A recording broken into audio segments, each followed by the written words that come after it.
what's the right way that IoT applies across industries? IoT is complicated because on the face of it, people think it's vertical because the marketers often sell it in a vertical way. But in fact, IoT almost always is what I call for a use case that is a specific function or value proposition that applies to some or many companies. So as an example, every company I know of has buildings. And so building management, managing your office buildings, your production buildings, is something that every company needs.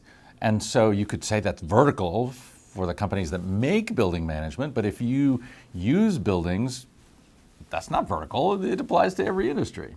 So that's an example of a universal value proposition.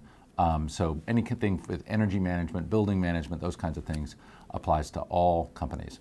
And then there's many things like predictive maintenance, asset performance management, keeping track of your physical assets and making sure they get utilized properly, maintaining them, doing preventive maintenance.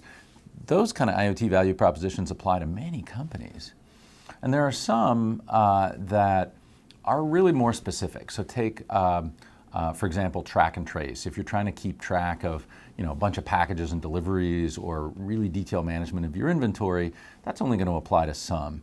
And there's a specialized form of this that has to do with monitoring things that have to be maintained at certain climate temperatures and controls, sometimes called cold chain monitoring. That only applies to a few industries that have those specialized kinds of products or equipment. And so when you look at IoT, each company is going to find that there are multiple use cases that apply to them. A couple that might be truly sort of specialized, the kind of equipment you need to go find to run an oil refinery, for example, the kind of things you see for farming. So there might be a truly vertical solution, but there's still many other use cases that apply in those verticals.